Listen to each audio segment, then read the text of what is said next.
Today's gospel reading is from Matthew 5, verses 1 through 12, and I think these are all familiar to all of you, the Beatitudes.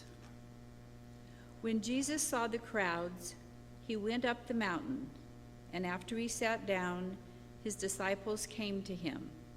Then he began to speak and taught them, saying, "Blessed are the poor in spirit, for theirs is the kingdom of heaven. Blessed are those who mourn, for they will be comforted. Blessed are the meek, for they will inherit the earth. Blessed are those who hunger and thirst for righteousness, for they will be filled. Blessed are the merciful, for they will receive mercy. Blessed are the pure in heart, for they will see God.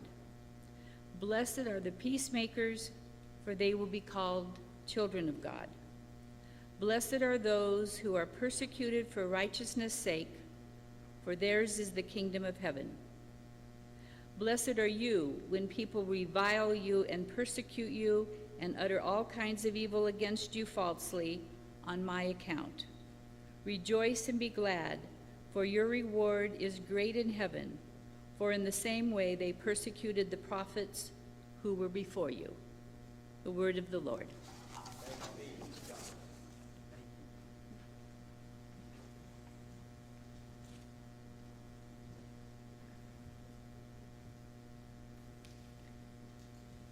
In the 1980 comedy film Airplane, which most of us have probably seen, it's an old film, right? One of the funniest scenes occurs after the pilots have passed out due to food poisoning. The flight attendant, Elaine Stewart, takes over in the cockpit, gets on the cabin PA, and makes the following announcement. "Ladies and gentlemen, this is your stewardess. We regret any inconvenience. The sudden cabin movement might have caused. This is due to periodic air pockets we encounter. There is no reason to become alarmed, and we hope you enjoy the rest of your flight. By the way, is there anyone on board who knows how to fly a plane?" What follows, of course, is a riot in the passenger cabin, among the passengers, taken, of course, to ridiculous and very funny extremes, based upon a very understandable point.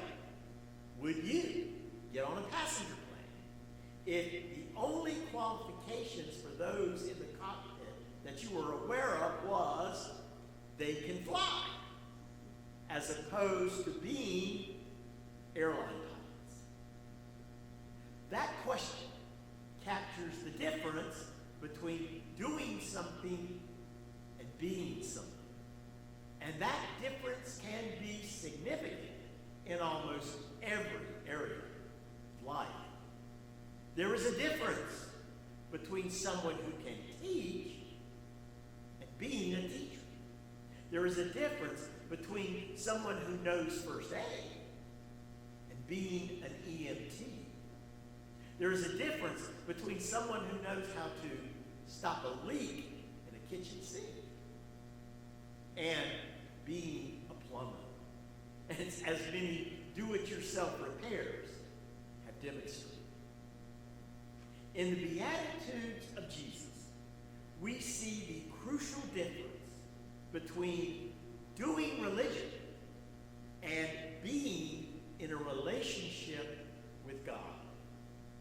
To understand what Jesus is teaching in Matthew, we need to go back and look at laws in the Old Testament, like the Ten Commandments, and how they were interpreted in the life of Israel. In the Hebraic legal system of ancient Israel, there were two types of law, only two: causistic law and what's called apodictic law. Apodictic law is that legal concept reflected by the Ten Commandments with the words you shall not. You shall not.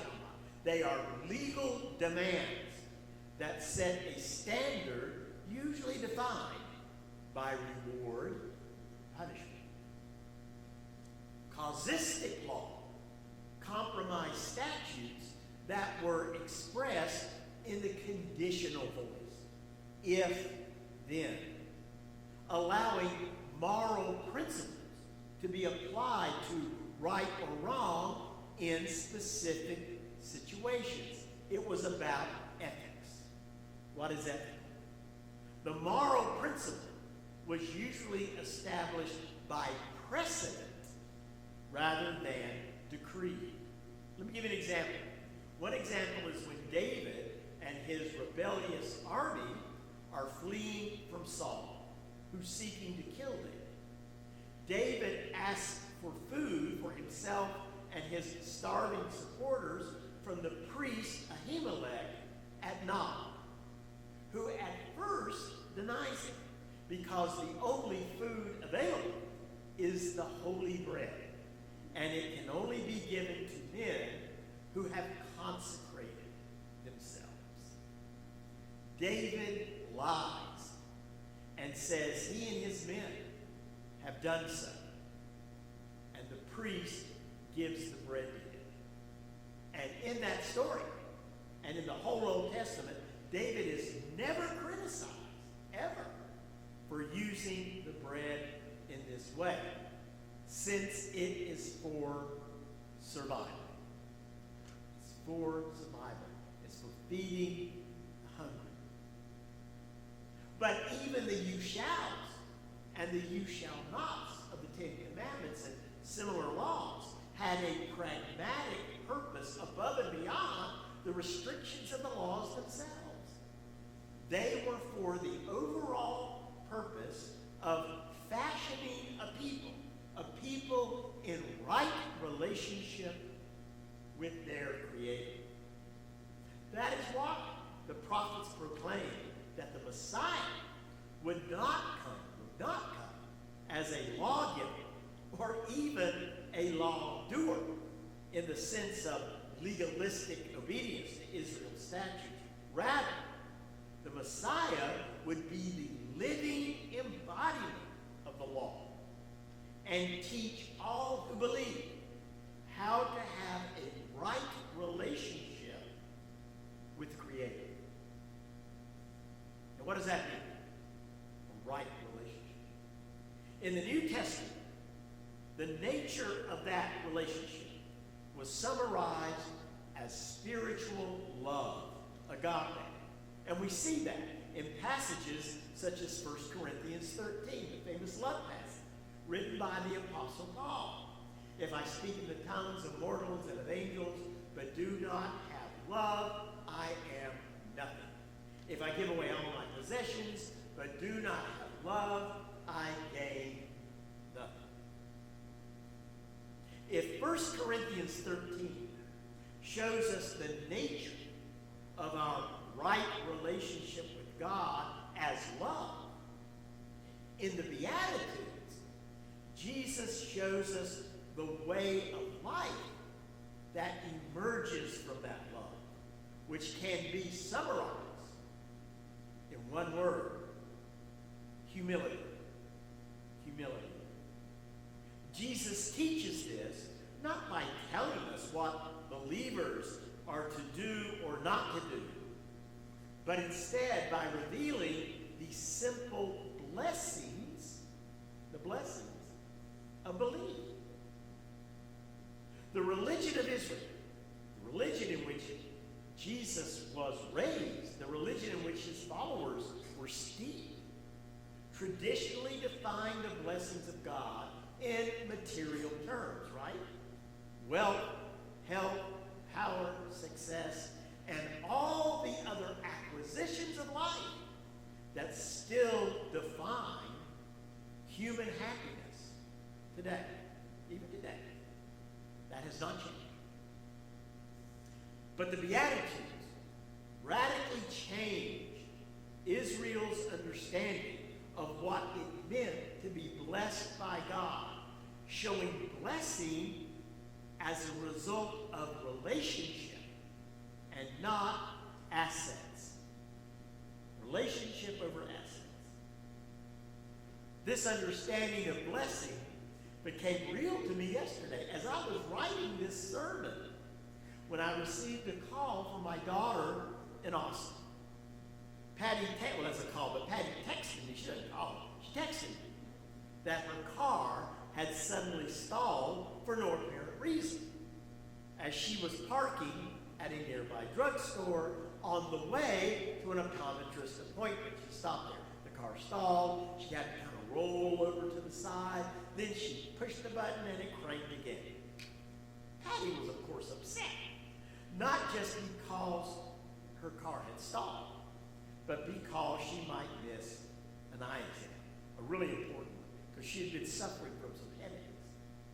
A few minutes later, she texted me back that things were okay because a friend was coming to pick her up and take her to the appointment, and she would come back later and get the car.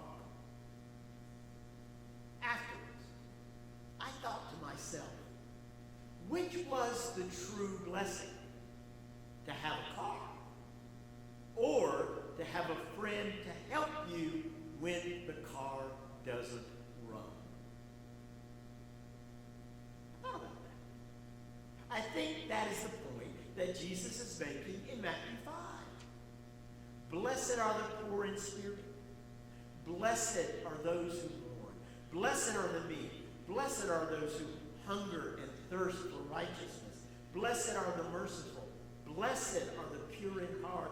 Blessed are the peacemakers. Blessed are those who are persecuted for righteousness' sake. Blessed are you when people revile you and persecute you and utter all kinds of evil against you falsely on my account. I shared a devotional this past Wednesday, at our weekly Wednesday evening Vesper service, written by Jerry Bridges, titled The Blessings of Humility. Bridges summarizes the meaning of Jesus' words this way. This is what he writes. The person who seeks to live these Beatitudes will usually stand out in society. One would think that people would admire and appreciate those whose lives are characterized by these traits. But the opposite is often true. Society does not appreciate humility because it is so counter to society's values. As a result, you may be reviled and even persecuted. But in the end, always you are blessed. Reflecting on Bridges' observation, why do you think our culture does not value the kind of life that the Beatitudes teach us to live? Perhaps because each of the Beatitudes expresses our own neediness, and neediness is a negative value in most cultures, but especially in ours. We set aside the needy. We marginalize the needy. We hand things to them and then walk away. We certainly don't want to be them under any circumstances. So, if such personal neediness is the result of living the Beatitudes in the world, how can Jesus even begin to say that these are blessings? Because from our discipleship in Christ, out of that discipleship, we have a relationship of love with God. And from that relationship, we can endure, we can trust, and we can feel the arms of God around us in our times of greatest need, which, by the way, are inevitable in every life. Things break, things fail, things happen to everyone. We can do Christianity, we can do that, just as we can do anything else, such as knowing how to fly. But just as there is a difference between knowing how to fly and being a pilot, the Beatitudes are about being Christians and surrendering our lives to God for the sake of our love for Jesus Christ. Out of that love and that need, we learn to love others as God has loved us. And then guess what happens? We become blessings for others. So who will you be a blessing for today, tomorrow, the week ahead? That question is what it means to be a Christian. Not a law or a religion, but a life. Not an attitude, but a beatitude. May that be us every day. Amen. So we come to our hymn.